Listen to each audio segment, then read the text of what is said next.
Hello everyone and welcome to our webinar. I'll just give it a few more minutes before we start, just to allow more people to join.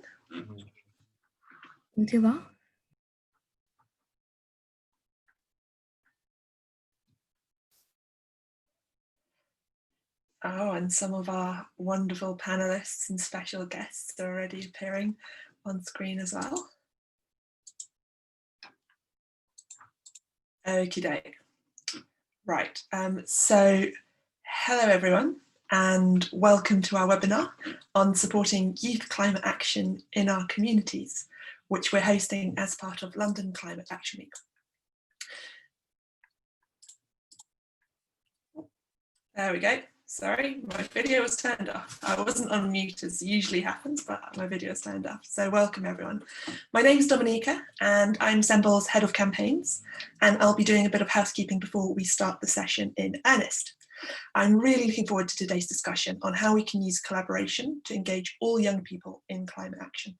And it's great to have everyone join. We'll be starting in a few minutes, and I just wanted to let you know about how the webinar will run. So we'll kick off with an introduction to SEMBL from our CEO, Amanda, and after which we'll hand over to Nick Gardner, who will chair the session. Nick is SEMBL's co-founder and head of climate action at the National Lottery Community Fund. And we're also delighted to have 5 really brilliant panelists, plus some extra special star guests. Star guests want to give us a wave. They know who they are. There we go. Each of whom will share their perspectives on the topic. And there will be a chance to ask questions, as a lot of the session will be dedicated to the Q&A. So please put your questions in the chat and enable them to be seen by all panelists and attendees. And you can find the chat function at the bottom right of the screen. So if you scroll down, Q&A and chat function is there. And we'll be recording the session and sending it out to all the participants in the next few days. So if you've got a patchy connection right now, if you're traveling back home after work or whatever, then we'll definitely be able to watch it again. So first, I'm going to hand over to Amanda, SEMBL's CEO, to tell you a little bit more about what we do. Hi everybody and welcome to this webinar. We're all so excited about it. I can feel the excitement brewing from that classroom down there. Where they've just been eating pizza, so they're raring to go. So a little bit about SEMBL, just to set the context. So SEMBL was founded about 10 years ago by Nick Gardner, our chair for tonight, and Mark Shearer. And they set it up because they were really keen to do something about the world of climate in their local communities. So they started supporting local community groups to do really important stuff around climate. And slowly but surely they started to support more than just things around climate action, and they started to do things around mental health and food provision. And so the organization grew to become this wonderful thing that was renamed SEMBL last year to demonstrate the fact that what it tries to do is bring people together to make change happen from the grassroots up. That's what we're all about. We're driving positive change absolutely from the grassroots.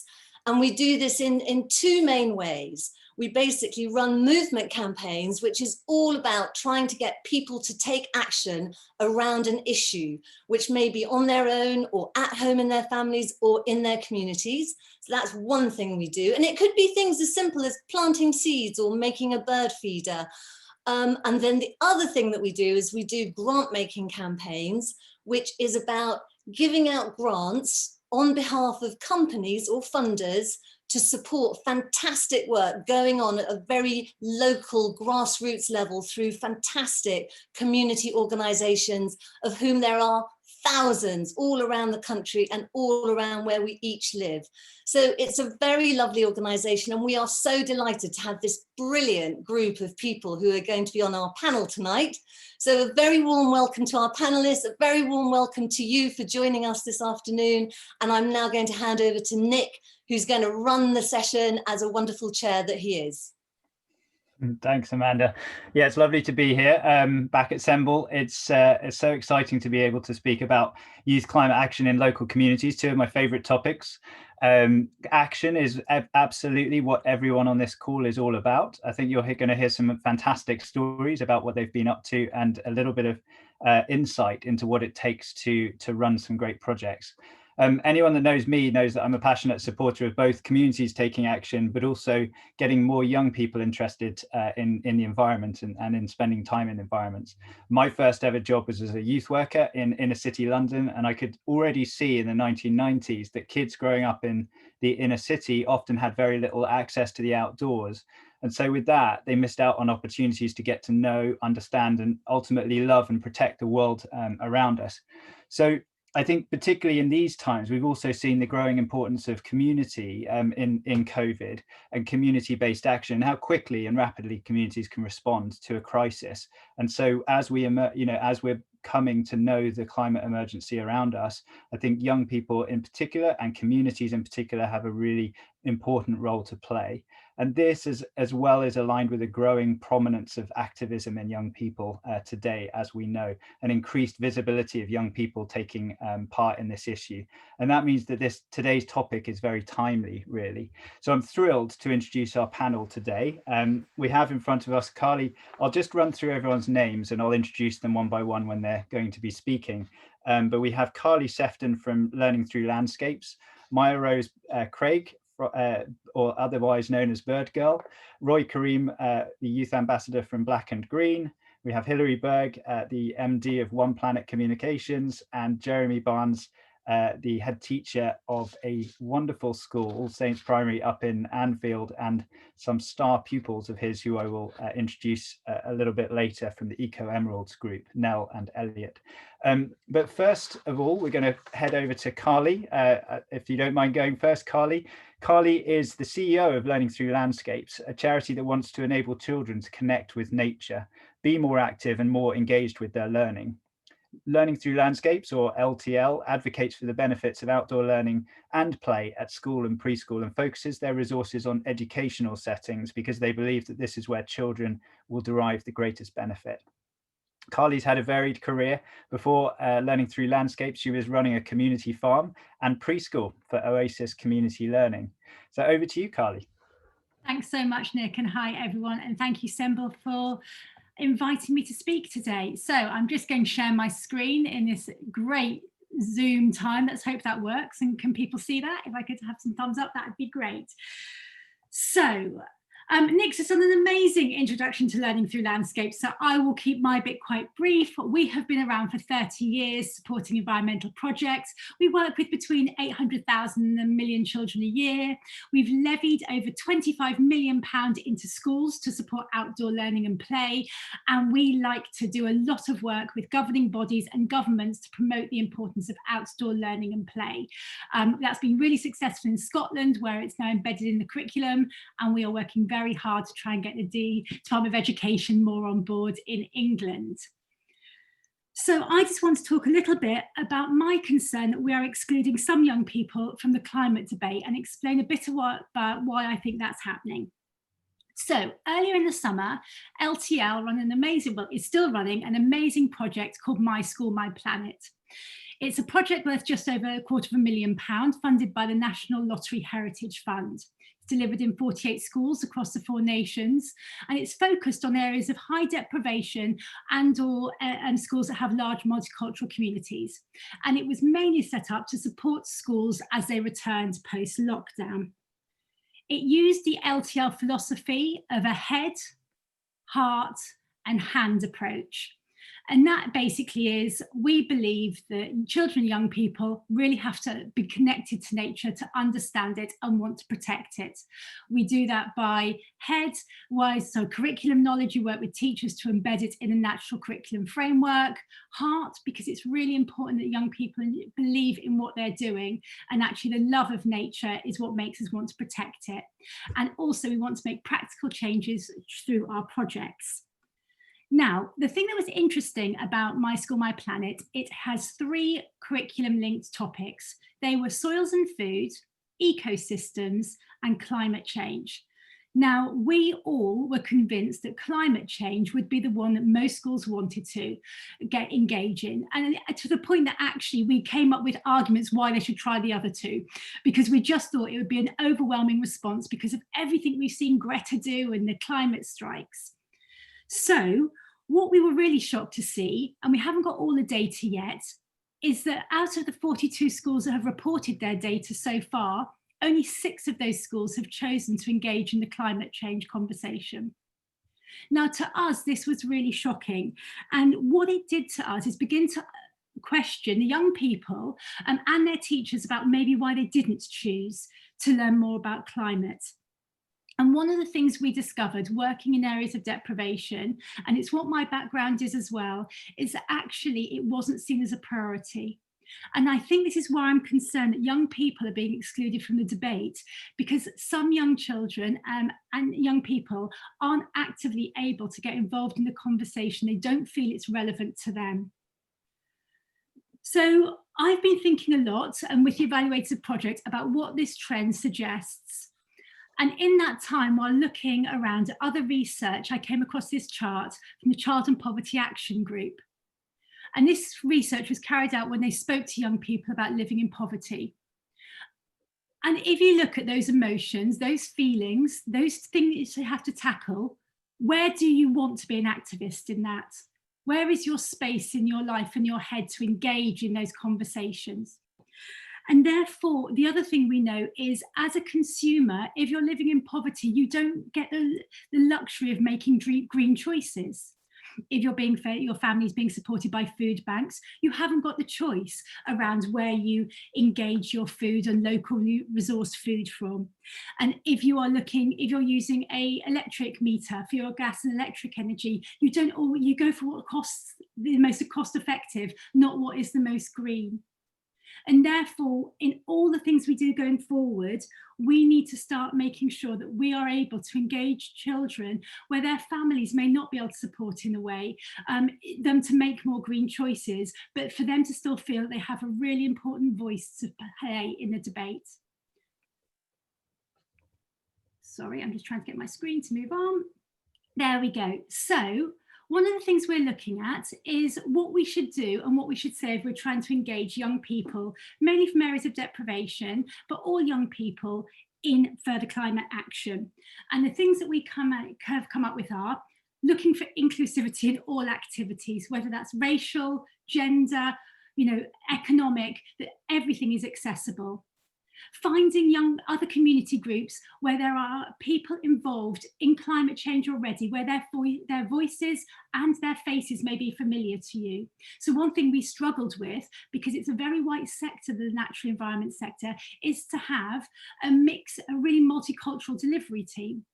And so we've gone to community groups to try and get those faces, to try and find young activists. And we've been working with a lot of movements that have helped us do that. And we had a cultural consultant on the programme to make sure that we were really hitting the mark with that. Be careful when asking for behavioural change, because actually not all young people have the ability to be able to make changes in their home life. And what we don't want them to do is feel excluded from the debate because they can't make those changes around plastic reduction or around things like travel. Engage in experimental and empathetic learning, which is one of my favourites. So just love what you do, create awe and wonder. Everything LTL do, we try to create awe and wonder, and allow freedom of thought and encourage creativity.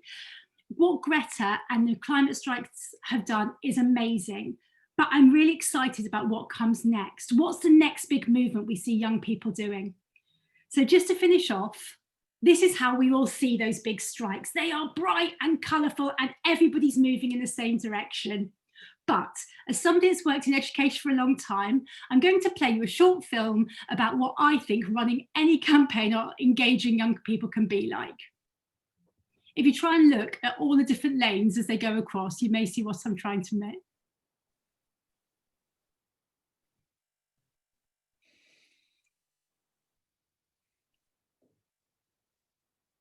So we can pick up the hurdle, we can go round the hurdle, we can get our mate to jump over the hurdle, we can go under the hurdle. But what we have to do is make sure every young person is engaged in this important issue, and don't exclude the young people who necessarily are looking at the totally different approach to it. As educators, I think we often want things done a certain way. And what I'm saying is, for your children severely dyslexic who don't engage in the classroom normally, they could be the children that have that creative mind to tackle and find a solution to something that all of us are really struggling to do. So let children have freedom over their education when it comes to this. Let them be creative and let's see where it goes. And as Sir David, our wonderful patron, said, if children grow up not knowing about nature and appreciating it, they will not understand it. And if they don't understand it, they won't protect it. And the big question is, if they don't, who will? Thank you, Carly. That was really, really thought-provoking, and it was great to see that hurdles video. What a wonderful metaphor for running any campaign, actually, not just a youth-focused one. But it's a lovely point, actually, for us to move straight on to our next panelist, Maya Rose. Thanks for joining us, Maya, and welcome, because I know you've had some problems getting on today. We're really excited to have you with us today. Maya Rose Craig, otherwise known as Birdgirl, you might have seen on social media, is a British Bangladeshi conservationist, environmentalist, writer, speaker, race activist, and diversity expert. She's the president of the organisation Black to Nature, which she set up at the age of 14 and has organised a nature camp for BAME children from inner city Bristol. At 18, she's an ambassador for the Wildlife Trust, Survival International, EcoStreams, patron of the Sustainable Goals Centre and the Tony Trust, and an RSPB England committee member. In September 2020, she staged the most northerly climate strike by protesting in the Arctic Circle in the north of Sweden, and I'm sure we'll hear a little bit more about that. Today and this year, she received an honorary doctorate in science from the University of Bristol. And what's not in my notes, but I spotted the other day, is Maya has just won the accolade of being featured on the Women's Hour Power list on BBC Radio 4, which we're all really excited for you about. That's looking at celebrating the contribution women are making across the UK to the health and sustainability of our planet. So congratulations on that, Maya Rose. I hope you're pleased to be with us today. We're certainly pleased to have you. Over to you.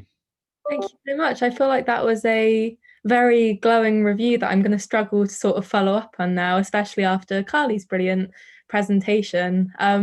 Unfortunately, I don't have slides because it always goes wrong when I try and use them on Zoom. So I'm just going to talk instead, unfortunately for you guys, I suppose. Yeah, so my name's Maya, I'm 18 and I'm an environmental activist but also a campaigner for diversity. And the big project that I've been doing for nearly 5 years now has been to increase diversity, increase the types of people coming into the nature sector, going out into the countryside, but also engaging in the climate change movement.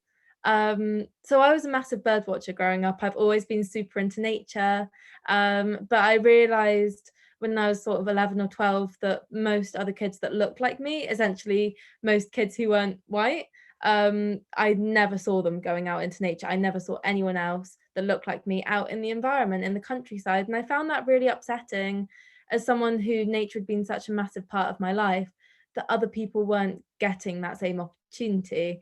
So when I was 13 in 2015, I started running nature camps. It was literally just, I wanted to spend time out in the countryside, helping other kids to have those opportunities that I'd had. And originally when I started, I wasn't planning on doing like a big campaign or anything. I just wanted to help.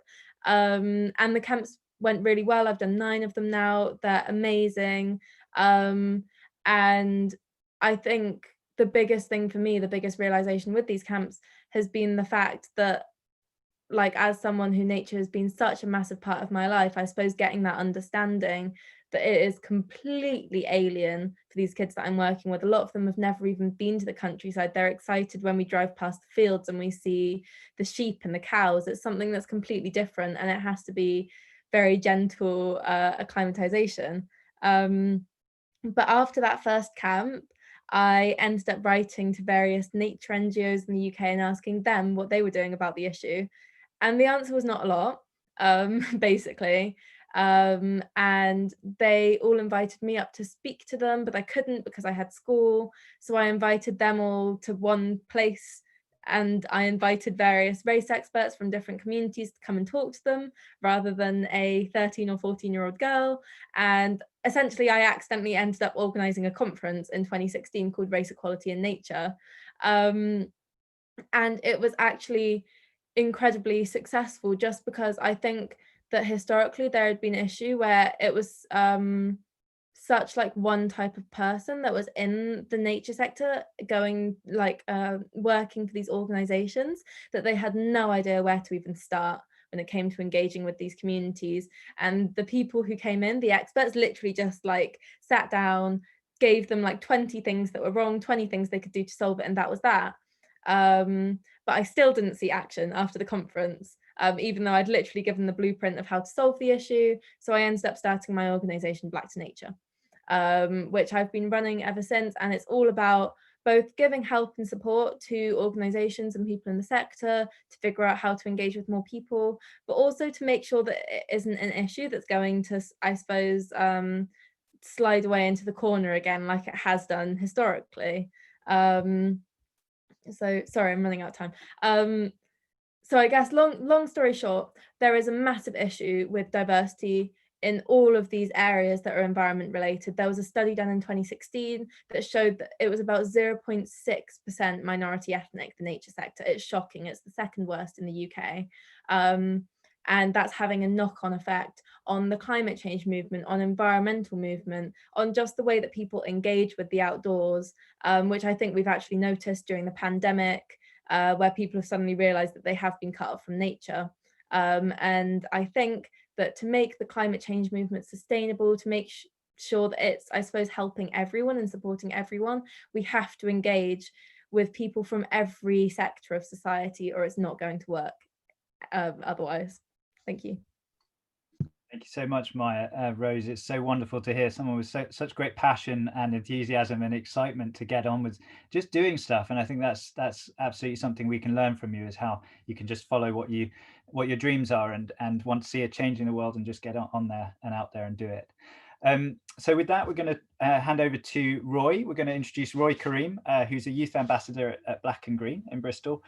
He's the director of the Bright Green Future programme at the Centre for Sustainable Energy, which aims to inspire young people to take action for the environment and be the leaders our world needs. He's recently become a Black and Green ambassador, a programme set up at a time when Bristol was the European capital of the European Green Capital back in 2015, to address the lack of diversity, in particular in the conversations around sustainability. He's also a forest school leader and a member of Bristol's City Funds Environmental Transformation Group. Very welcome here, Roy, and over to you.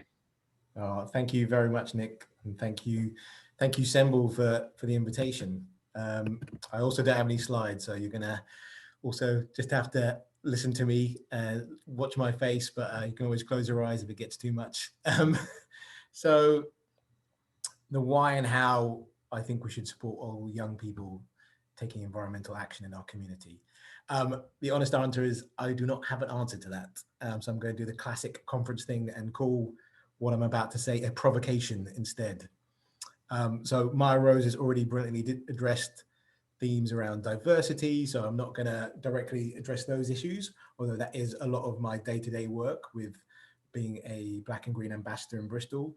So what I'm going to ask instead everyone attending to do is zoom all the way out and just look at the context of young people in the UK right now. So I work with teenagers across Britain. I'm director of a program called Bright Green Future, as Nick kind of just said. And I can tell you one thing: young people have a lot of people in their lives telling them how life is or how things have always been. And guess what? They also hear a lot about how life is going to be. And possibly the environmental movement is one of the chief instigators of this. So the climate is on track to collapse. We've only got 50 harvests left. The seas are going to rise, species will disappear, and on and on. And the thing is, that's all true. And I know there's a lot of back and forth about what does and what doesn't motivate pro-environmental behavior. Is it visions of hope versus stories of despair? And I'm definitely on the side of creating positive visions to support young people to take this environmental action that we so desperately need. But you can't impose a positive vision Or maybe you can, but it doesn't stick. It needs to be created or co-created with these young people that we really want to engage with. And to stick, a vision needs to resonate at an emotional level. It needs, at some level, to come from within. Black Lives Matter resonated with so many young Black and brown people here in the UK, because even though our experiences may be very different from communities of color in the US, something core resonated between and across our cultures. So how do we begin to build or co-build these positive environmental visions with our young people? Well, we need to sit, we need to hold the space for these young people, we need to shift some of these current perspectives, and then we need to ask some really powerful questions. What would the world look like if, who are you when you step up and serve your community? Who are you in that moment? What would the world look like if, and then, and adults are not very good at doing this, and then we need to shut up and we need to listen. And then from there we build and we engage and we move to action. But let's be clear, this action needs to come from a place of deep resonance for our young people to have that confidence to move forward. So that's number one, is co-creating powerful visions. Number two, well, there's a lot of energy at the moment about creating the next generation of environmental leaders. And in fact, that is my day job at Bright Green Future. We're an environmental leadership program. I think leadership is great, and we have some extraordinary young leaders with us today, and we need them. But I'd argue our concepts of leadership are still attached to certain mindsets and metaphors. The captain of the ship, that of a driven individual with a sense of purpose and a manifest destiny. And that particular vision of leadership is a lot to ask of anyone, let alone people who are still in the midst of finding out about who they are and how they want to show up in the world. The story of leadership also locks into a rather old narrative of the lone savior, one person out to save the world. In fact, it feels like the oldest motto of the environmental movement is to save the planet, right? Save the planet. And in that story, we, the humans, have the agency and the planet sits there, passive.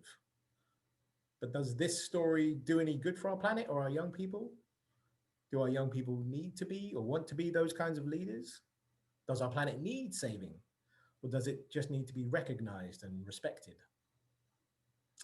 This framing of environmental leadership also puts a lot of pressure on young people to know their purpose from a very young age. That's a lot to ask. So what instead do we ask our young people to take themselves out of the center of this story of leadership, to let go just a little bit of this need to know themselves and find a purpose? What instead have we started having conversations that were being about in service of something bigger than themselves? What if we asked our young people if they'd like to serve the planet, not save it? Cultivating a sense of service means it's not all on you, young person, and you don't need to have it all figured out, because we're all in this together, holding it together, raising each other up. How do we foster and hold this sense of service I'm talking about? That's a whole other seminar, and maybe we'll get into it in the Q&A, but I leave it there as provocation. So that's it. Engaging with young people, Black, brown, white, or other. Number one, co-create these resonant visions to move them to powerful action. And number two, move on from leadership and cultivate a sense of service. So that's my provocations, and I will leave it there, and I hope you enjoy the rest of the seminar. Thank you. Thank you, Roy. You've got a lot of clapping hands there. It's clear that we love a provocation, and thank you so much for giving that to us. I think it's such an important thing for us to talk about, is the framing of these issues and the narrative that we're developing together, and what we're handing over to young people, and possibly giving young people the agency to create their own narratives as well. I think that seems very, very important. So we are now on to our fourth panelist, Hilary Berg. Hill is an award-winning sustainability and CSR leader. We're really excited to have her with us today.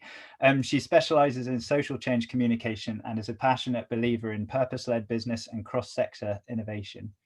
Hilary spent over 2 years as head of sustainability and CSR for Iceland Foods and developed the company's Doing It Right strategy, including international brand activism campaigns on plastic and palm oil. And I'm sure many of you on the call are very aware of the work that Hill and her team have been doing there, which has garnered massive support and respect from the industry, as well as leading the drive with us and working on the UK's Backyard Nature campaign with the Iceland Foods Charitable Foundation.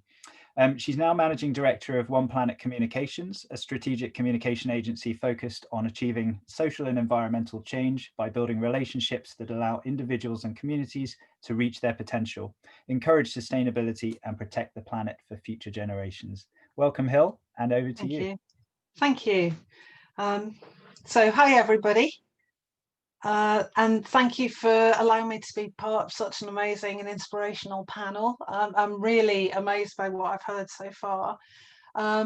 So I'm sitting here with several hats on, as Nick has explained. I'm responsible business advisor to Iceland Foods, but working with Richard Walker at Iceland Foods feels very much like being an activist more than being a corporate most of the time.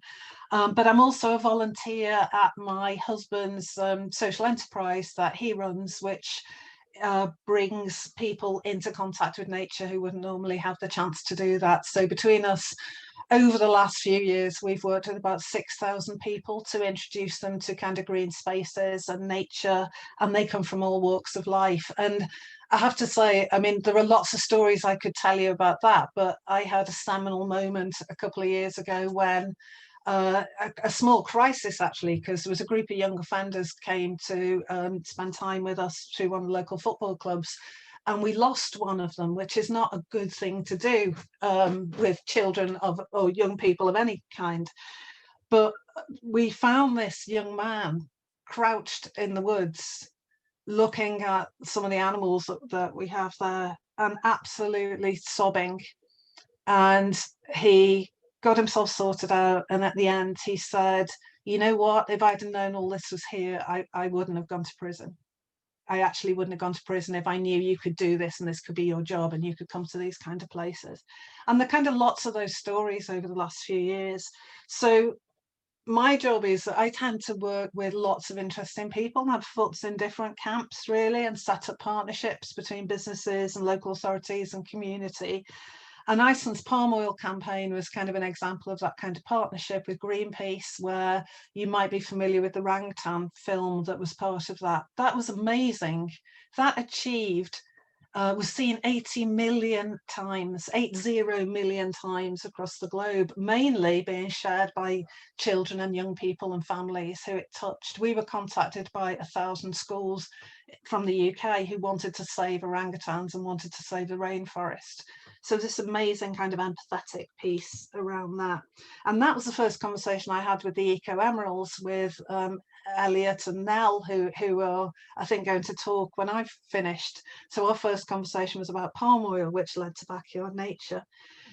But there are two big issues for me, and I suspect I'm telling everybody what they already know, definitely my co-panelists, because I've already heard this today. But the first issue for me is about the legacy that we've created for our children. You know, there's this amazing thing in psychology called hyperbolic discounting. It's a really good thing to show off about at dinner parties because you can impress everybody with it. But hyperbolic discounting is this idea that the further away something is, the less engaged you are with it, unless you care about it. And so only a few years ago, we thought that the whole climate issue was going to be several generations in the future. So none of us were that completely engaged with it. It was something that was kind of beyond our time. That's all changed now, and we're in a crisis, and we're in a really evident crisis. And the children that are going to be impacted are not our great-grandchildren. They're the children that we put to bed every night. So everything has changed. And what a terrible legacy that we've actually passed to them, because those particular children, the children who are going to talk to you in a minute, have got now the job of saving the planet that we've passed to them, and it's going to impact their lives and their careers and their families and their health. So that's really, really important. But yet we've got this massive and humbling enthusiasm and knowledge and thoughtfulness. And the more you talk to young people about these issues, the more impressed you actually are with their ability and willingness to kind of solve them. But the second point really is the big one for me. And, you know, at Iceland, we've had a big push with this idea of democratizing environmentalism. It's really, really important. COVID has shown us more clearly than ever before that social justice and climate justice are two sides of the same coin. We can no longer separate them. So we're expecting this generation of young people to take control and look after our planet when most of them, or a large number of them, are completely disempowered from doing so. And they just don't have the privilege of loving nature, let alone of taking action to fix nature and fix environmental issues. Before COVID, 4.2 million kids in the UK were living in poverty. It's much more now. We're all following the Marcus Rashford conversation, right? So whatever we do has got to be accessible to all children. And that was kind of the starting point from the collaborations that I've been involved in for the last couple of years. Not just the children who've got the ability to, you know, go on holiday, play in the garden, have resource and time from their parents to spend time in the wild. What about all the other children? So my experience with backyard nature came from Iceland colleagues. So Iceland, if you cross-reference Iceland stores with the indices of multiple deprivation, they match precisely. And Iceland colleagues live within walking distance of the store they work in. So 28,000 people, 1,000 stores. And actually, they pulled me up because they said to me, hang on a minute, this is great. We love what you're doing about plastic and saving the ocean. We love what you're doing about saving the orangutans. But there are kids walking through the door of our store every week who are getting tireder and tireder and hungrier, and their horizons are closing in around them. So what are you doing about them? And that was where backyard nature came from. So that was the conversation that we had with Semble. And then by amazing serendipity, we met the Eco Emeralds. And I'm going to leave them to tell you their story in a minute because it's pretty amazing and mind-blowing. But these children that we were talking about are what most middle-class charities and nearly all corporates class as hard to reach. You know, hard to reach, too hard to reach. Well, actually, for Iceland, who serve 5 million people a week, they are the people, you know, we talk to every day. And actually, they're the most brilliant, resourceful, clever, compassionate people possible. And so the really great thing about backyard nature is that it is important in terms of schools, but it actually got to people in their own backyards, on their own doorsteps, because it engaged them in that everyday, you know, piece of conversation in their own community. And we were able to use the stores as distribution points and conversation points, which is kind of a radical thing to do. And I think Roy talked about collaboration, and that was where the Eco Emeralds came in, because actually they helped us see this amazing picture about how we could involve kids everywhere. And they really taught us an amazing amount as part of this campaign. So, I mean, my conclusions really, we can talk about this more as we go, really. From a business perspective, I think that it's got to be about accessibility. It's got to be for everybody.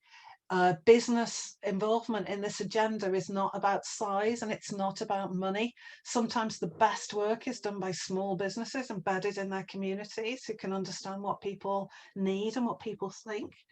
But actually, as adults, you know, I think we need to be listening to children, listening to young people, giving them opportunities to help tell their story, to help amplify their voices. And most of all, you know, just giving them the opportunity to understand nature, understand the environment and care about it when they might not be able to do that as a starting point. So I'll stop talking because the very people who really helped us to do all of that, I think, are next on the agenda. So I think I'll pass on to them. Thank you.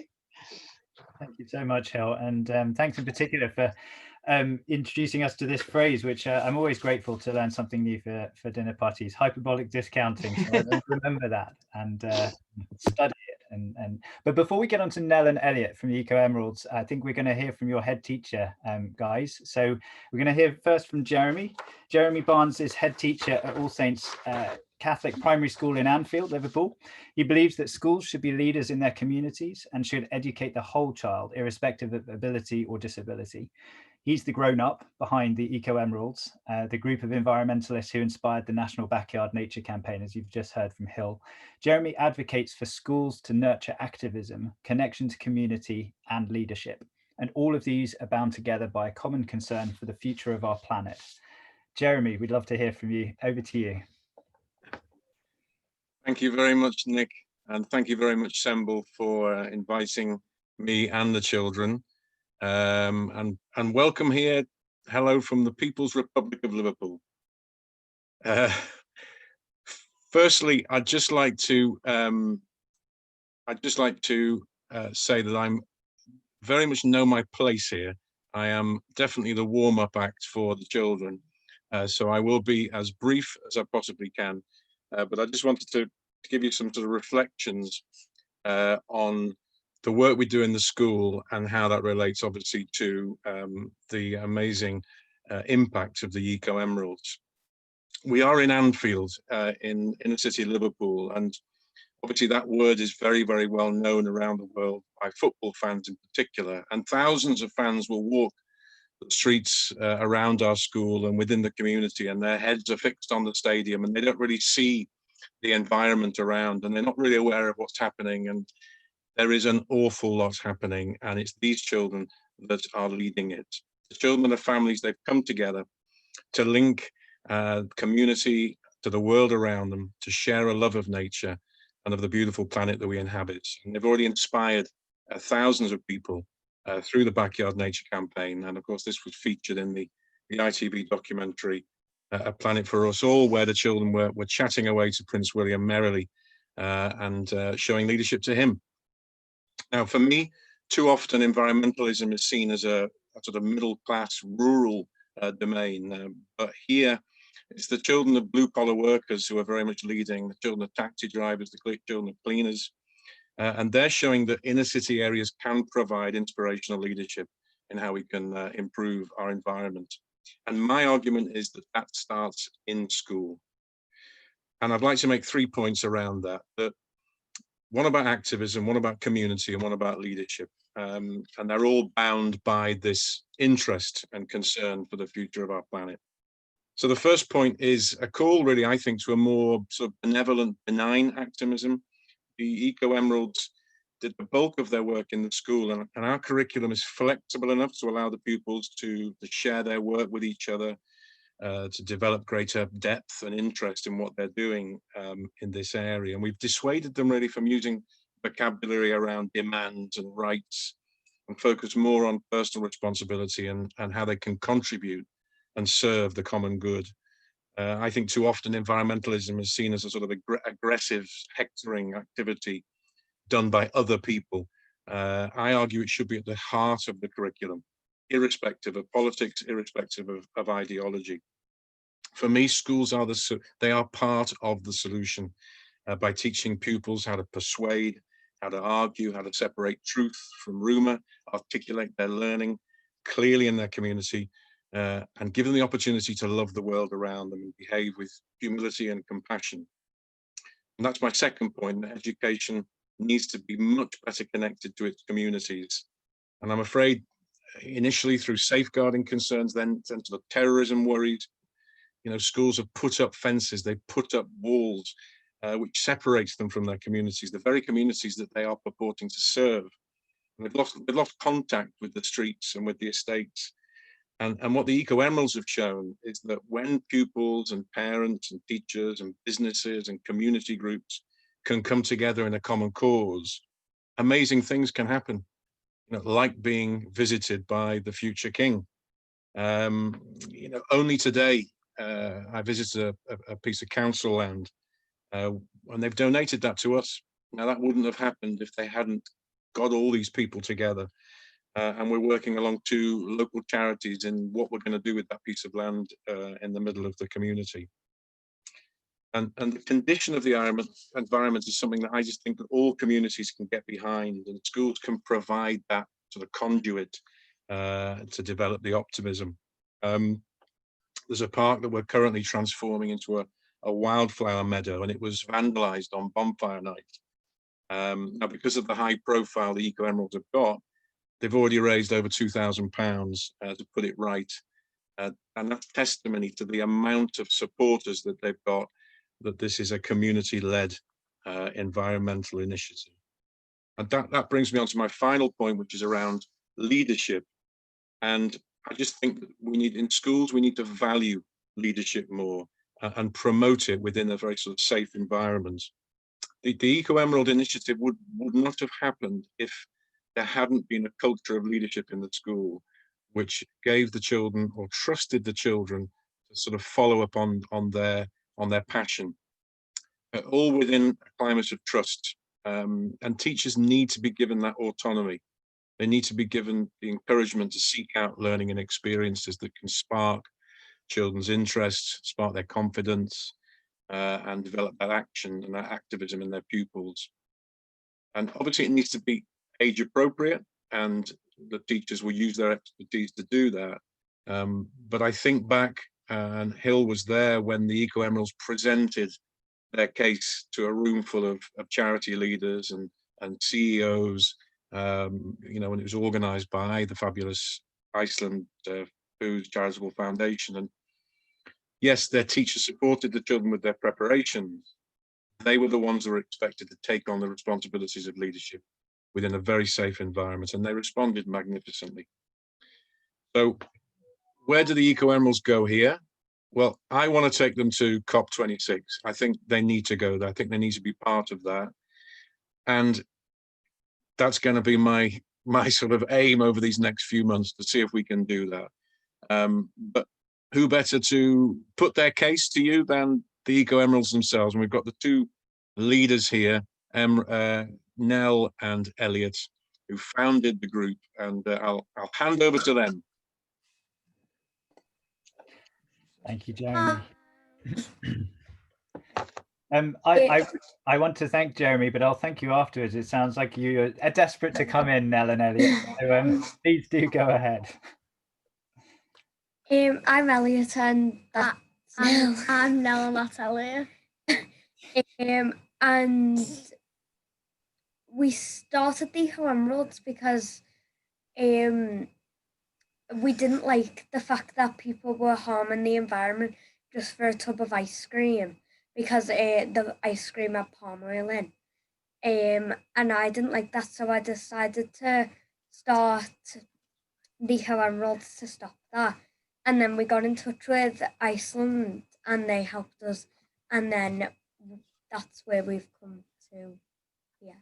So, like, in the school dinner hall, Elliot was eating his lunch, and then he was about to eat his ice cream, but then he realised that he was looking at the ingredients, and then he saw that palm oil was in there. Then later that night, he researched what palm oil was. He was curious about it. Found out that it was killing 25 monkeys a day, and to get an ice cream pot that big. And the whole reason the Eco Emerald started was basically in the lunch hall because of ice cream.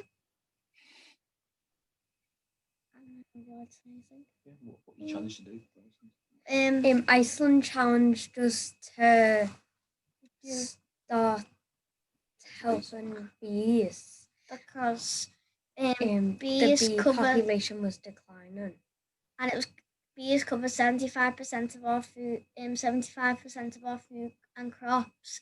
So that will make a massive impact, whether we liked it or not. Well, it was our like responsibility, and we took that to our actions.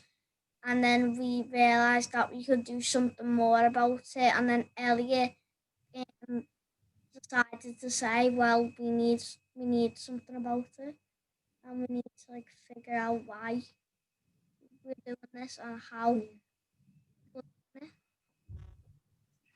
It is absolutely incredible, guys, what you've achieved, because from doing this little piece of research, you effectively contacted a big business and got their ear, and then invited them to your school. And after you talk to them about the bees, what has that then triggered? Because I think that's become a bigger project, has it? Yeah. It's one, it brought the future king to our school, which was really exciting. Backyard What's his name?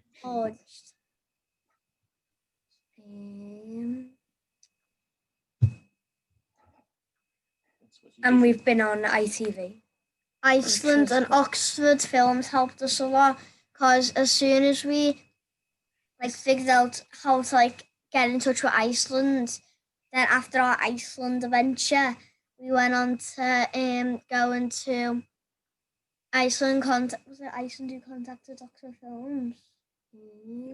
Yeah, Iceland contacted Iceland Films, and then they realized, and then they came to our school, the camera crew, and we filmed and took pictures with Backyard Nature, and we went to London to launch it. Then we were in London, and when we came back from London, we realised it got bigger and more people knew our name. And once we launched Backyard Nature, a few hours ago, like an hour or two ago, we Googled in Backyard Nature, and there's 13,300 and something, 301 Backyard Nature Guardians. So 13,301 people have signed up and now know our name. That's an incredible accolade, really. That's an incredible testament to the work that you guys have done. And tell me a bit more about what inspires you to take environmental action. You talked about the palm oil and you've talked about bees, but I know that you've been doing other work in your school grounds. What inspired us was we wanted to help the environment because we don't really want it to be destroyed because it's our home and we've got to learn to look after it. Also, we've been working on pollution around the school because there's a big problem with the cars and parking around the school because we can't use the car park anymore for the teachers because we've got to use it as a playground because of social distancing. So it's quite hard with parking around the school now, so that's a project we've been working on. Great. And can you tell us a little bit about what it was like meeting Prince William? Well, he's very tall. Yes. He's very very well spoken, very down to earth.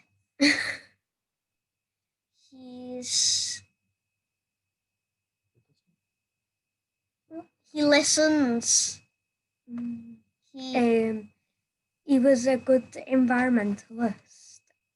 I think he knows quite a lot about the issues, right? And you had a good conversation with him. And I believe you showed him some of your creations around the school. Would you like to tell us a bit about some of those?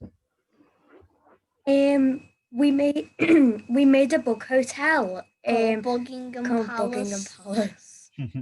And and then to get the official approval of a royal royalty. And we made Prince William put the flag in the top. Oh, fantastic. That's really exciting. We've got a question from the people listening to you today. So somebody's asking, Kirsty Hammond is asking, what do your parents think of your achievements? I don't really think they know how big of a deal they are. What do you think of our achievements? We're very proud of you. They're very proud of us. Very good. We're fantastic. Fantastic. Keep the good work up. And we should keep the good work up. Well, that's great, guys.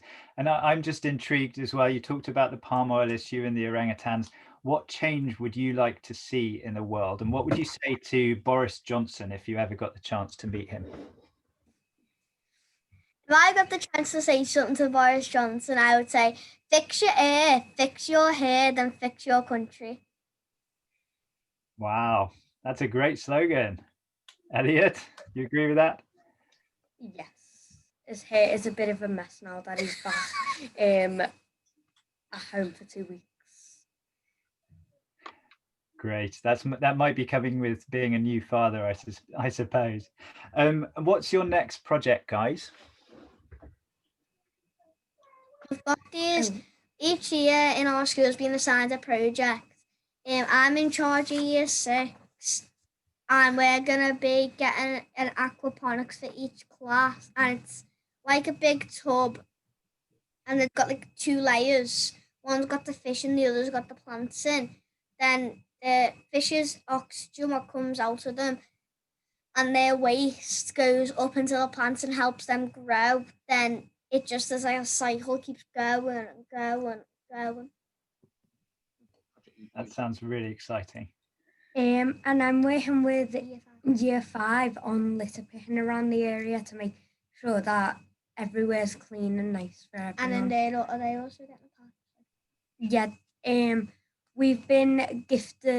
they've been gifted a patch behind the stadium, and it's quite big, and they've been thinking of some ideas of what to do with it. And some people have said to do like split it into 4 sections. Yeah, and grow some fruits Like and plants and vegetables.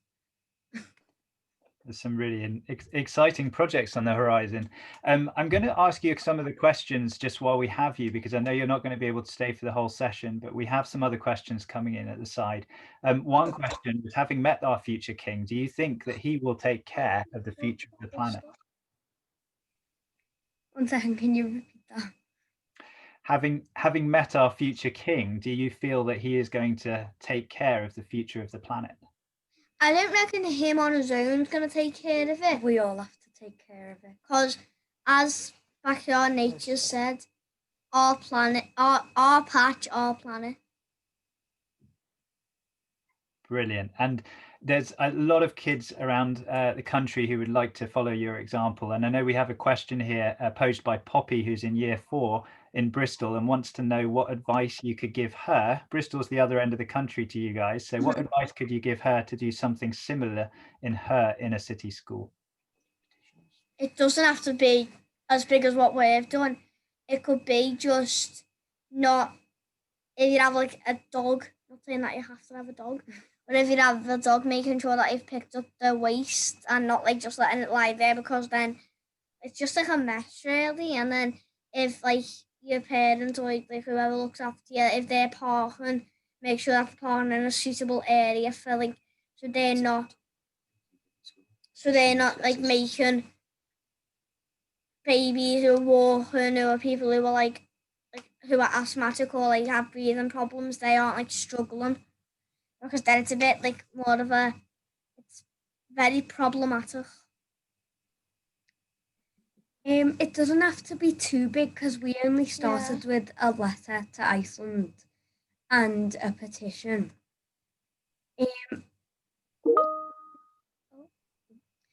All you really need to do is plant some seeds or vegetables, and then you're set.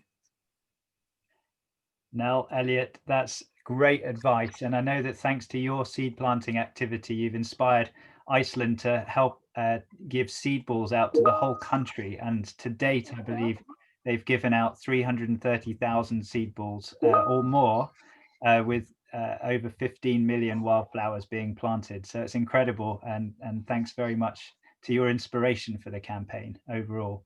Any final messages for us before you have to leave? Just just keep following like what, look up to someone, and once you look up to them, watch what they do, then if they're doing the right thing, follow them, but take to account in what you need to do and what your planner is for. Because imagine when you're 25 and you're still like struggling with the planet, you want to make sure that your children and their children live in a safe environment. Fantastic. That's a really good summary, guys. And thank you so much for staying with us today. I hope you've enjoyed hearing some of the adults and older young people speaking as well. We're delighted to have you. Have a great evening. Thank you. Thank you very much. I just also wanted to say thank you to you, Jeremy, for being here with us and for introducing those inspirational young people. I know you talked about leadership a lot, and I think it's down to the leadership within the school as well to create that environment. So I think you've done a fantastic job there, and great to pave the way and show what primary schools can do in this space. So that's really wonderful. Just a quick reminder to everyone listening in, you feel free to pose some questions in the chat. You can click on the chat button on the side to either any of our individual panelists or to the panel as a whole. We now have another half hour left today, so we've got some time for questions, which I think will run for the next 20 minutes or so. And then before a quick wrap up and saying our goodbyes. So but first we've got the chance to quiz the panel and to really put you through your paces. And I just wanted to kick off with a question, because I think we've heard so much today about how to engage young people, and also some tips about and points about why to engage them. But what's come clearly, I think, across from pretty much every presentation is the importance of engaging people, young people from all parts of our communities. And I think that's come across really, really strongly. So one question I had perhaps to Maya to start off with is, how do you reach out to communities who haven't traditionally been involved with this agenda before? Yeah, I think that's a really interesting question, just because there's so many different ways to go about it. So personally, something that I found to be extremely effective when working with a lot of communities is just making these issues very tangible for people. I think that one of the difficulties of climate change in general, not just in BAME communities, is the fact that people really struggle to, I suppose, get the bigger picture of it all. You know, it's not like a simple action result sort of thing like recycling or something like that. Is a much bigger concept, and I think making it much more personal, linking it back home, has a massive impact. So for example, my family is from Bangladesh, and when I talk to them about climate change in general, I don't think there's very much almost interest, just because people don't really know about these sorts of things. But as soon as I start talking about how Bangladesh has been affected by these things, it suddenly all clicks into place, and that's been incredibly effective in the past. I think also making sure that the environmental movements, the climate change movement, aren't exclusionary, which I think they can be a lot, not just in terms of ethnicity, but in terms of class and things like that as well. And I think just making sure that you're very inclusive, you're very aware, I suppose, of our own privilege when it comes to environmental campaigning. Like the big one I can think of off the top of my head is obviously all of the Extinction Rebellion protests that have been going on, and the whole attitude towards the police, and how a lot of ethnic minority people, especially young men, haven't felt comfortable engaging in that movement, even though they're interested. And I think there's a lot of things like that going on. Yeah, sorry, that's a very convoluted way of saying, I think make it tangible and make it relevant, and keep in mind that they are coming from a very different background from you, and we all engage with issues in different ways. Yeah. Thank you, Maya Rose. That's great. And I was particularly struck by Hill's example as well, of the young child who'd been in prison and sort of, I suppose, unaware of some of the opportunities to engage with nature around him. So, you know, Hill, if you want to come in on that as well, by all means, and then perhaps Roy on the framing issue. So, yeah, thank you. I mean, and I wouldn't presume really to try and answer the question, because I work with lots of communities, but I work with lots of communities as an older, privileged white woman, you know, so yeah, it's really important to try and listen and understand and use other people's expertise, I think, on those issues. I mean, one of my personal lessons, though, has been about not making judgments. And so, for instance, outside of my corporate work, in my volunteering work, you know, we've had these magical moments. One has been working with Somalian refugees, where everybody turned up in the woods could immediately identify everything, light a fire, build a shelter, knew exactly what they were doing, were entirely at home, entirely confident, had amazing teamwork. You know, I mean, just incredible. And actually, we learned more from them than they learned from us. And a similar wonderful, wonderful afternoon when we weren't working, we were doing some repair work and fixing things in the woods, and group of Bangladeshi nanas turned up who were in saris and who were their grandchildren had gone off somewhere and they were on a walk, and they came and sat round our campfire with us for the afternoon, and we had the best 2 hours ever with these amazing women who just talked to us about what they thought and what they thought about the outdoors and about them growing up. They knew tons more than we did about nature and the environment, you know. So and I really think there's some amazing opportunities to bring people together in those kind of ways, cross-culturally as well, you know, and share experiences, and that could be a really rich thing to do that we don't do enough of. Thanks, Hill. Roy, I wanted to give you the opportunity as well. I know you work with a lot of kids from very diverse backgrounds, but just really to hear your impressions there, and what helps to introduce more people to the sector. Yeah, I mean, I think I would just build upon what's just been said. That something like framing, when you talk about framing, it can feel very theoretical, but it does really matter. And so this idea, you know, Maya was talking about kind of meeting people where they're at. So not maybe using that language of sustainability or the climate crisis, but coming at it through food, or can you afford your energy bills? There's so many different ways to approach the same thing, but not using the sort of dominant language and framing that maybe we do, and that different cultures and different backgrounds require that sort of tailored approach. And as Maya was just saying, you know, during the Extinction Rebellion stuff about, you know, I had colleagues who were involved in that, or friends who were involved in it, like, yeah, we're going to go out and get arrested. And I was like, you go and get arrested. I don't like that's a different experience for you than it is for me. And so, yeah, I think the way we engage with people tells those people a lot about ourselves and about the values that we sort of expect them to engage with. So the more kind of, I don't know, nuanced and compassionate we can be about how we talk about and how we reach out, and it has to be sort of active reaching out. It can't be kind of passive. We'll put a tweet out, or we'll make a Facebook page, and we'll just expect people to sort of to come.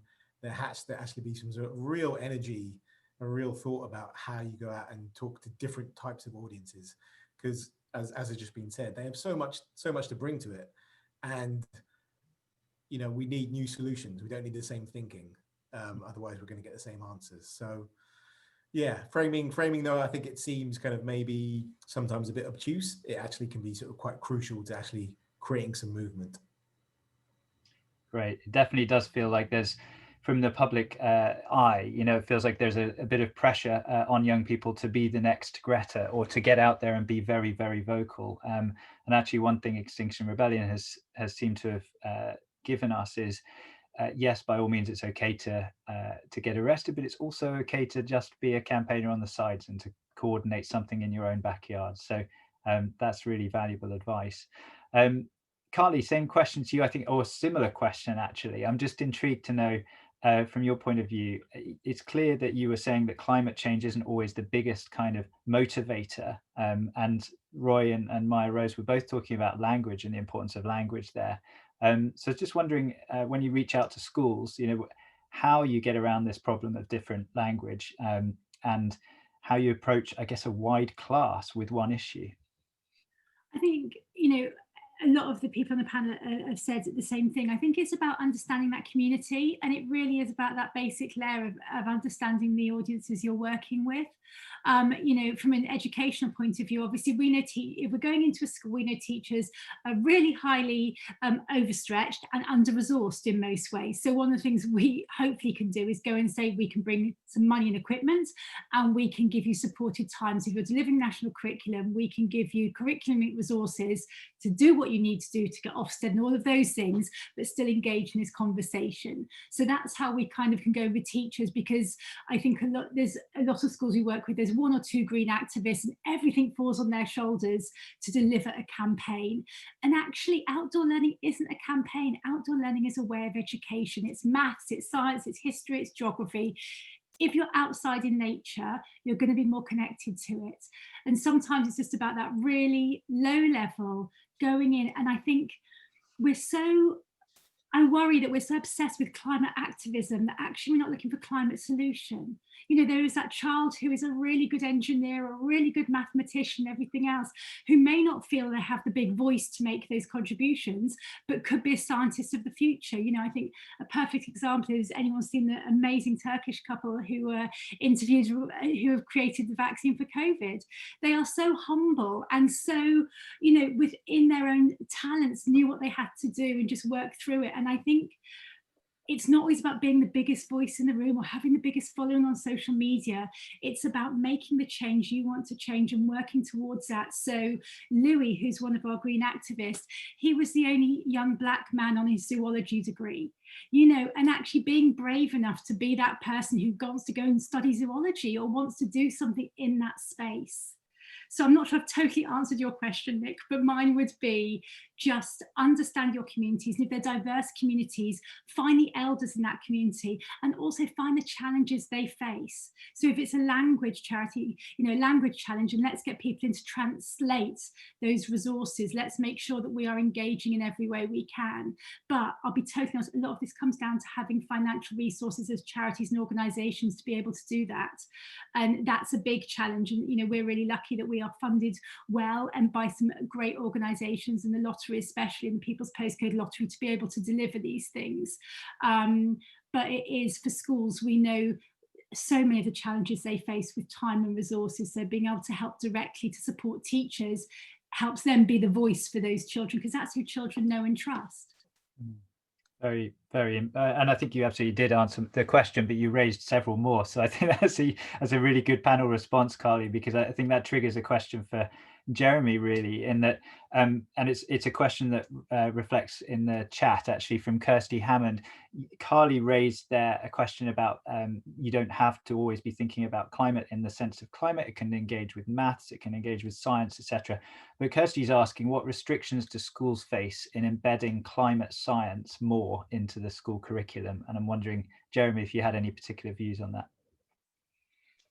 Well, I'm not aware of any restrictions. I think Carly's absolutely right. It's that the problem at the moment is that there are so many pressures on schools, particularly external pressures, and obviously at the moment, you know, tremendous pressures in just keeping the schools running and open, that it goes progressively further and further down the list of school leaders, because it's not something that is being given priority by Ofsted or priority by the Department of Education, sadly. So it does require quite brave leadership from school leaders to maintain the global goals, environmentalism at the heart of a curriculum. I'm relatively experienced now. I feel as though I can be a little bit more brave because I think it's right, and I think it's the correct thing, and I think it should sit right at the heart of the curriculum. But I'm not underestimating how difficult it is for a lot of my colleagues. And if there's one thing I think would be a wonderful change after the coronavirus pandemic, is for a greater debate in educational circles about promoting this at the heart of the curriculum. Can I just, sorry to interrupt, I don't want to be that panelist, but it's also really important to acknowledge that Scotland have done that. Learning for Sustainability is embedded in their curriculum, and teachers have to deliver some of that outdoors.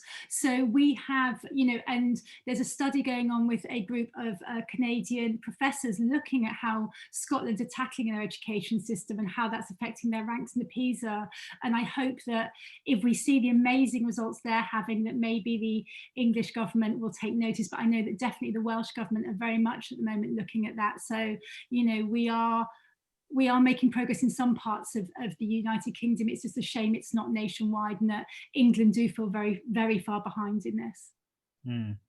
And maybe just a quick follow-on question and reflection is, Jeremy, it seems like you definitely are very on board with this agenda, but do you think that all school leaders, are trained up or aware sufficiently of some of the issues that their young people are going to face when they are older? Is there a role for training and leadership training?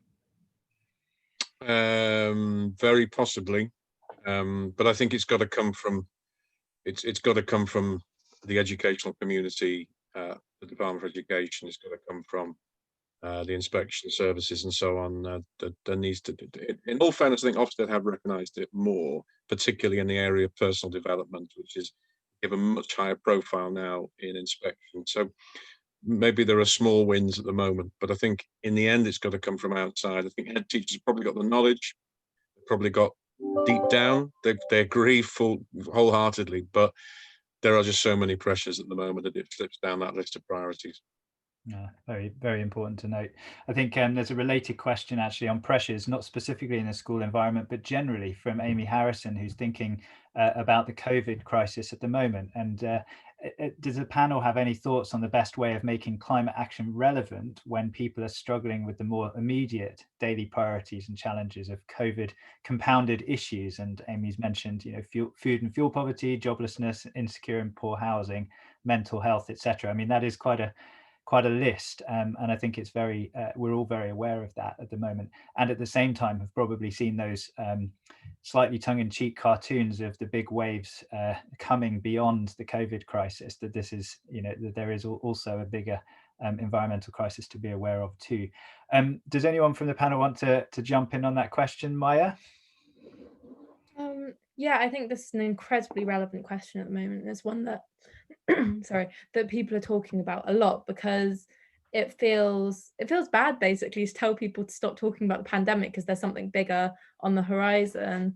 And I think in general, personally, I've been very disappointed just because I feel like not by people in general, but by governments and people in power, the pandemic has been used as an excuse to sideline environmental issues when they were really building up momentum pre-pandemic.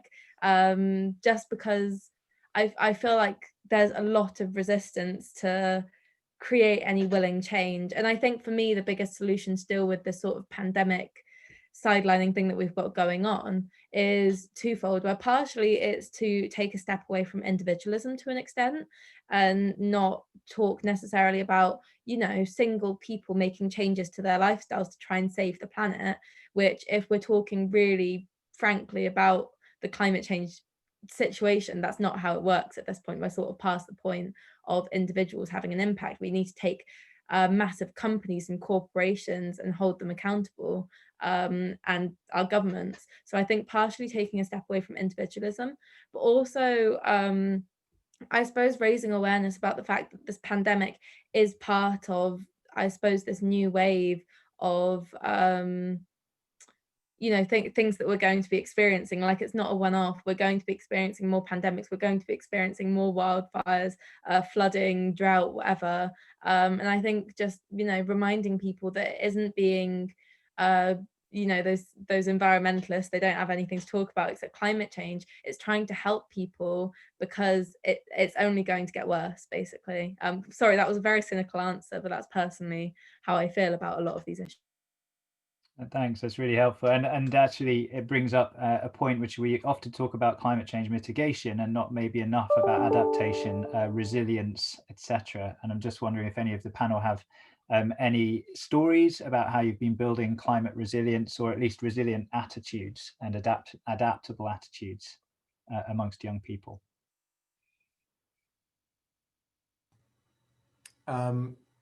I'd only jump in just with a quick thing, which is a lot of the young people I work with kind of self-diagnose, I don't know if that's the right word, with eco-anxiety.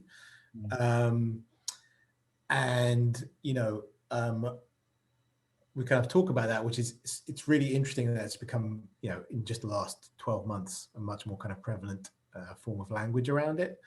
And what's interesting is that it's kind of, that's often thought of when you talk about anxiety, it's a pathology, something that's not normal, it's an abnormal response. Whereas the conversation we have is like, no, that's the right response. That's the correct thing. It's not like you're not responding in an abnormal way. This is the right thing. And so, yeah, it's kind of, I think probably what the pandemic has brought up, it's brought up a lot of those same kind of feelings about sort of a loss of control. And, as Maya was saying, sort of as an individual, I'm not really, I don't have any kind of impact because this is a pandemic and it's not about that. And so, I don't know, I think just kind of where we go from here when people have so many other issues, I find it slightly overwhelming, and I sort of don't have a response to that question. But maybe the one thing that comes out of it is a sense of community, of kind of that kind of resilience is where it needs to start. It can't start at the individual, and it feels like the superstructure government kind of thing is almost too big to move.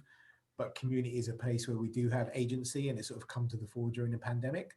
So that gives me the little piece of hope, I think. Great. And I think that sense of community is also important. Absolutely. I want to just note that there are a number of comments still coming through in the chat.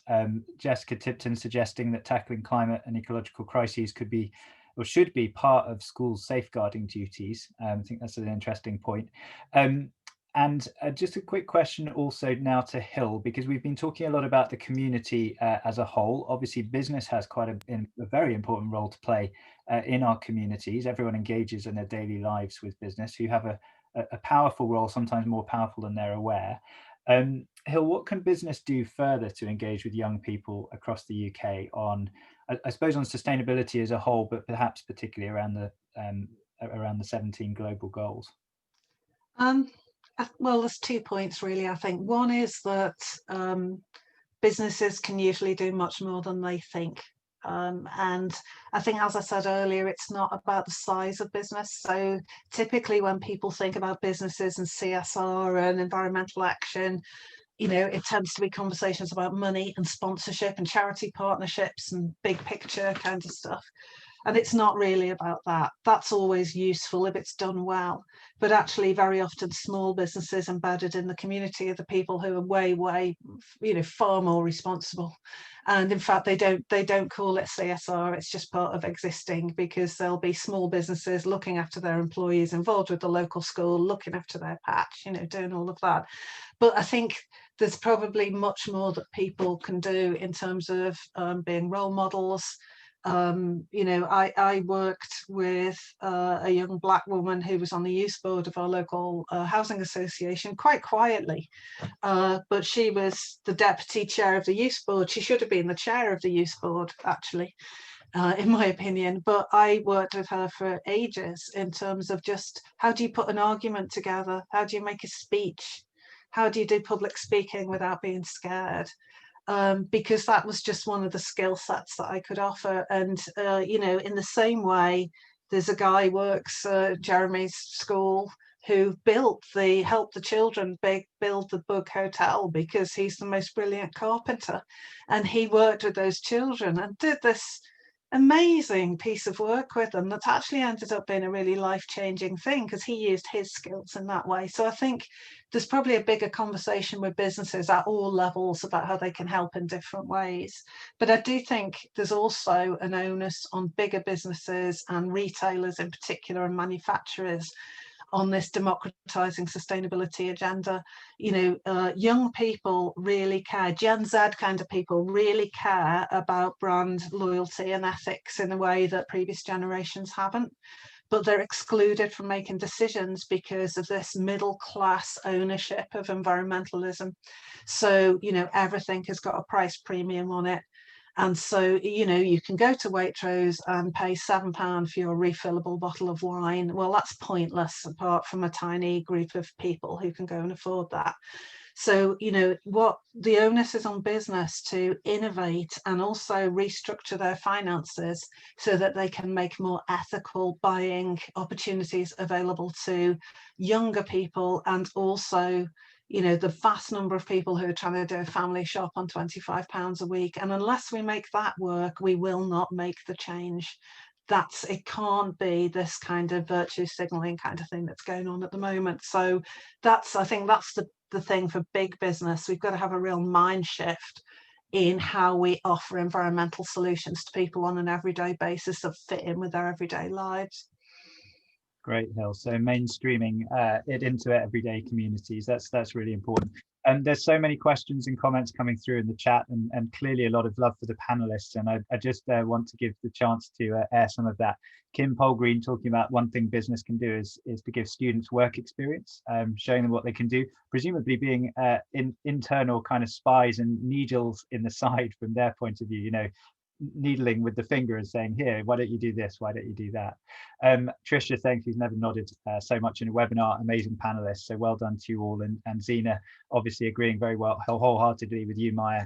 This is very much the opportunity to make big bold change. Now I'm quite aware of time, and we could talk all day, and I'd love to pick up those questions on role models in communities, as parents, as schools, etc. I think there's a whole other webinar we could probably run about innovation and restructuring finances in business. I just wanted to ask maybe a slightly provocative question, and please don't say there is no one way. I'd like to hear from you all in turn about what your view is on the most effective youth action, or how can we support young people to take the most effective action in their communities. Jeremy, why don't we start with you?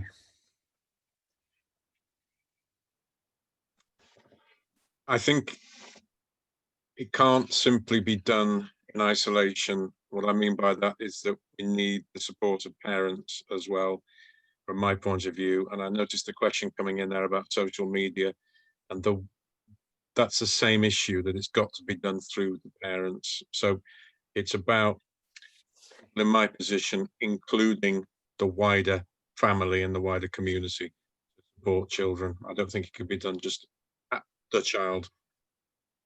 Fantastic. Maya Rose?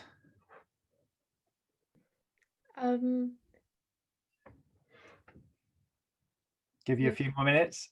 No, it's all right, I'll just speak. I think, well, this is more about teenagers than really young kids, but I think social media is incredibly effective at galvanizing people into taking action for the environment, because if you compare, I suppose, even the information being shared on social media versus in traditional media formats like the newspaper and the news on TV, you're getting so much more content, so much more information about essentially how the world's ending. And I think that is enough to send a lot of people into to do something about it.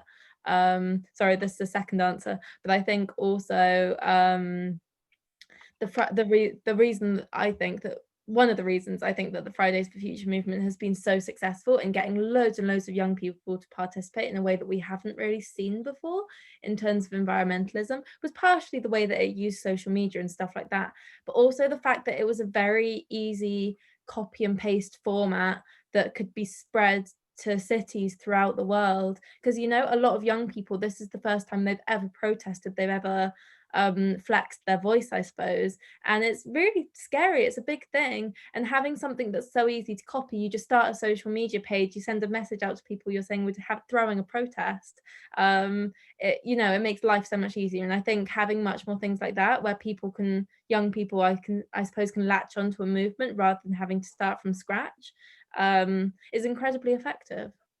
Thanks, Maya Rose. Carly, a quick answer from you. Two quick points. Education for me, obviously, I think we need to empower teachers to be able to support young people and to get their voice heard and to take the action they want to get. I think we need to remember that children sometimes spend more time with their teachers than they do their parents in some families, and it's a really important role that that teachers feel empowered to have understand the important role they play. And on the social media, I agree, it's been amazing, but also social media does promote consumerism in a massive way with these TikTok videos where you have 7 box fresh outfits in 10 seconds of snapping your fingers. And I just think that we need to balance young people's view on, well, all of our view on what we need in life, and that consumerism driven society is half of our problem at the moment. And I think that we need to address that alongside. So for all the positives of social media, we know there's a lot of negatives as well, but one of mine is we see activists in one TikTok video, and then in the other one they are showing their 200 pairs of trainers. And I just think there has to be a balance of those people that are role models and influencers of taking that message really importantly about consumerism is a massive issue and one that we all need to address. Thanks, Carly. Hill, I don't know if you have a quick word to add to that. Really quick word. I mean, when I started out talking to the Eco Emeralds, I went to the school thinking I'd do a morning assembly and walk away and probably never see them again. And I got invited into a business meeting, which was a formal business meeting chaired by Elliot. I was quite scared going into it, I have to say. My nerves were, because it was so official and professional. It was extraordinary. And what they have taught me and their friends have taught me is two simple things. And one is listen, and you will be absolutely amazed what you learn. And then take all that amazing, knowledge and expertise and find a way as adults to amplify their voices. Thanks, Hill. And over to you, Roy. What they said. I think I'd like to see just lots of experimentation. I think we know some of the answers, but I think there's so much that we haven't tried yet. I love the idea of just like direct giving, of kind of just like giving pots of resources to young people and just seeing what they do. They need, as Jeremy says, all the support and the 360 sort of degrees. But yeah, just a sense of curiosity and experimentation with young people, I think could be really exciting. Thanks, Roy, and thanks to all our panelists. I know we've already got 6:30 so quickly. It seems to have passed in a whistle stop. We've had a fantastic tour de force of all of your views, experience, hints, tips, etc. I've written a whole bunch of notes which I was going to summarize at the end, but I think we've run out of time. So maybe I'll write them into a blog and we can send them around all participants. I can see Semble people nodding along with that. I was also going to list a number of the great events going on for young people, but I'll just give a very whistle stop tour. At this event is part of London Climate Action Week, which we're right in the middle of. Obviously, this is part of theme 4, which is whole of society climate mobilization, which I think is so important. We've heard about the amazing power and importance of engaging young people and supporting them to be a powerful voice and speaking up for the future, the world that they will inherit. And I think it's really not just about being part of a moment, but about building momentum. And as we can see this happening right at the moment, we've got I Will's Power of Youth Week happening this week. Last week was the National Youth Climate Summit. Starting on Thursday is the mock COP, which will involve young people from all over the world, basically replacing COP26, which was postponed for this year, obviously, and follow a similar structure where young people are going to debate internationally about some of these big issues. So overall, it feels like there's a real groundswell of action amongst young people, and there's clearly some points that the panel have brought forward today which we can do as adults to support young people to have their voices heard. And clearly young people are also a passionate voice to be reckoned with, and the government really will need to sit up and listen. So with that, I will hand back over to Dominica to close the session. Thanks so much, Nick, and thank you to all our panellists for such an important and inspiring session, and especially to Nell and Elliot for staying at school late, even though they were bribed with pizza. I know it was really, really great for everyone to hear straight from them. So we'll be sharing the recording with you all, and potentially Nick's blog to go along with it, and do please pass it on to anyone else who you think might be interested in it. But I think most of all, we'd encourage you guys to sign up to Backyard Nature and to support young people taking action in their local communities. We also run a campaign called Outdoor Classroom Day, which campaigns to get all children outdoors and connecting with nature.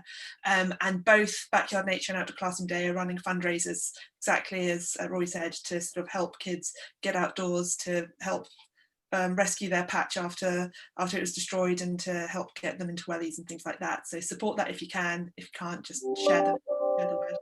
And then if you'd like to partner with us with Semble, it's really a big day for us because we've just become a B Corp, and our mission is to really ensure business does good for communities and for the planet. So do connect to us after this and do stay in touch. So thank you everyone so much, and have a lovely evening.